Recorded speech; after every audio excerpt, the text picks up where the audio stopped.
Assalamualaikum warahmatullahi wabarakatuh. Hamdan wa syukurillah, amma ba'd. Pada mata kuliah filsafat ilmu kali ini saya akan bahas tentang materi yaitu tafsir kontekstual dari seorang tokoh yang fenomenal, yaitu Abdullah Said. Nah, langsung saja pada pembahasan. Abdullah Said ini adalah termasuk tokoh interpretatif kontemporer juga, yaitu genealogi pemikirannya. Kalau untuk yang landasan pertama ini, yaitu mengambil dari pemikiran Fadlur Rahman, itu tentang gerakan double movement untuk suatu tafsir.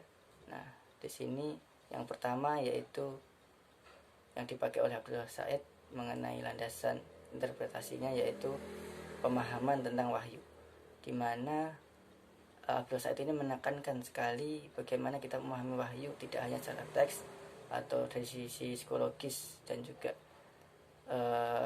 hukum, tapi juga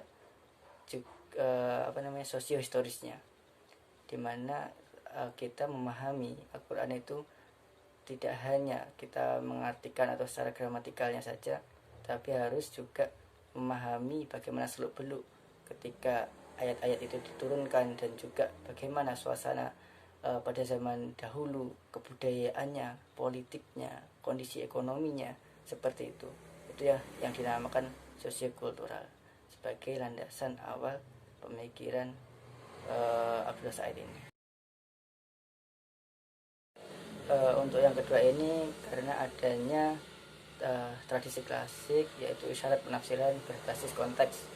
Di sini Abdullah Said mengingatkan tentang bagaimana fenomena nasib mansuk, di mana kejadian-kejadian yang misalkan syariat yang sudah ditetapkan atau sudah ada ayatnya, nanti dinasik lagi pada ayat berikutnya.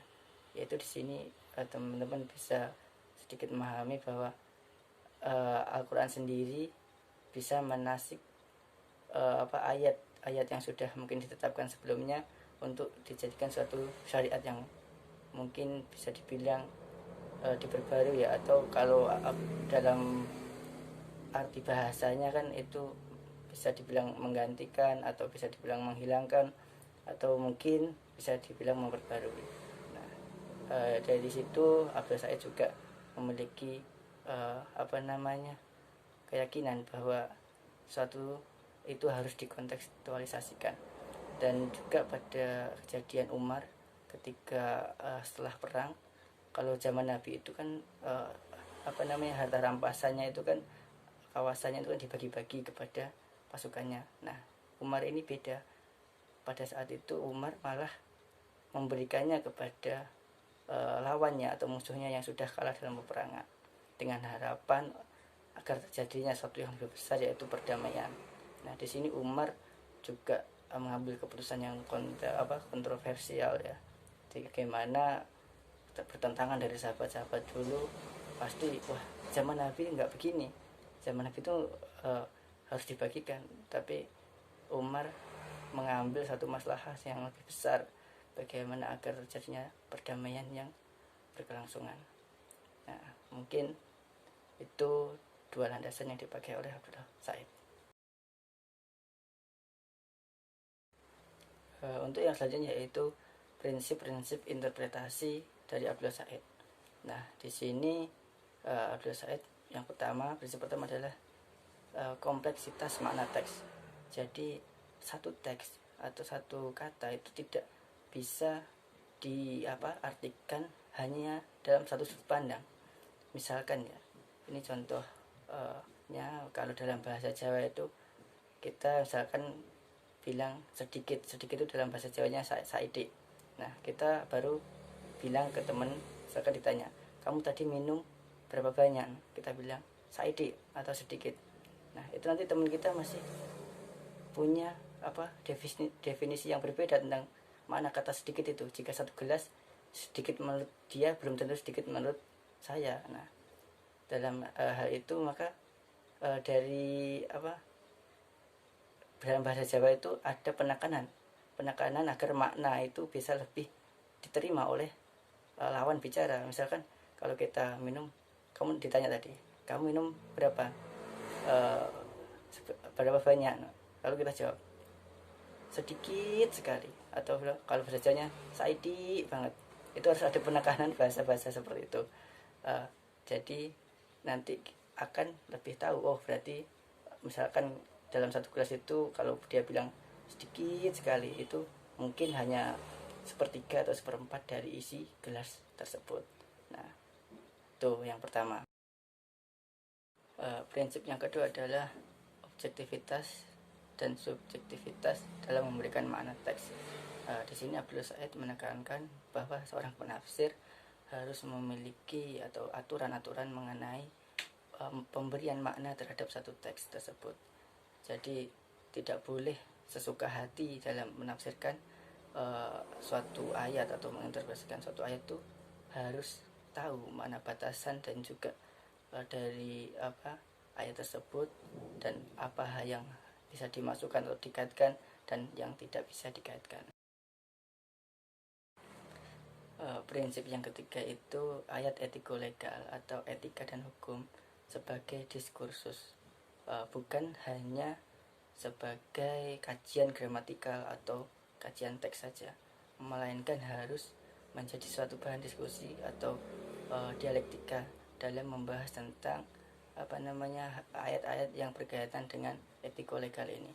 Karena tadi dengan tema awal yaitu tafsir kontekstual, bagaimana seorang itu bisa menginterpretasikan suatu etika atau hukum itu dari zaman dahulu sampai zaman sekarang, dan juga dikaitkan bagaimana tentang keputusan-keputusan atau hukum-hukum yang berada dalam suatu ayat tersebut sehingga menjadi satu syariat.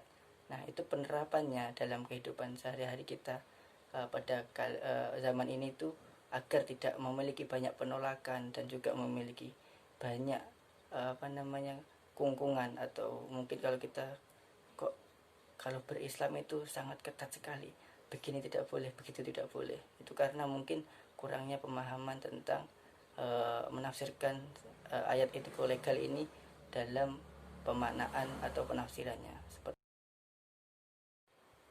Prinsip yang keempat yaitu menelusuri literasi tekstual dari ayat tersebut, di mana bagaimana ayat tersebut itu diturunkan pada suatu keadaan apa, dan juga bagaimana itu kita harus mengetahuinya. Kalau bahasa gampangnya itu minimal kita membacalah asbabun nuzulnya, seperti itu, untuk apa ayat itu diturunkan dan kepada siapa juga, dalam konteks apa ayat itu diturunkan.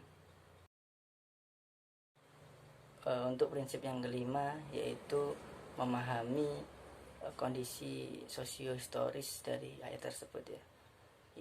Ini kita mengkajinya lebih dalam dari hanya membaca asbabun nuzul. Mungkin banyak fakta-fakta atau data-data yang harus kita kumpulkan untuk memahami ayat tersebut, misalkan dari riwayat-riwayat dan juga yang lainnya, agar kita bisa memahaminya. Karena dalam turunnya ayat atau Al-Quran ini tidak serta-merta dalam kehampaan, tapi juga ada kaitannya dengan kondisi ekonomi, kondisi politik, kondisi kebudayaan juga, atau kebiasaan etika orang Arab zaman dahulu itu harus dikaitkan. Dan kita juga harus memahami mungkin dari sifat-sifat yang mendetail tentang Nabi Muhammad sendiri dan juga sahabat-sahabatnya yang berkaitan dengan turunnya ayat tersebut.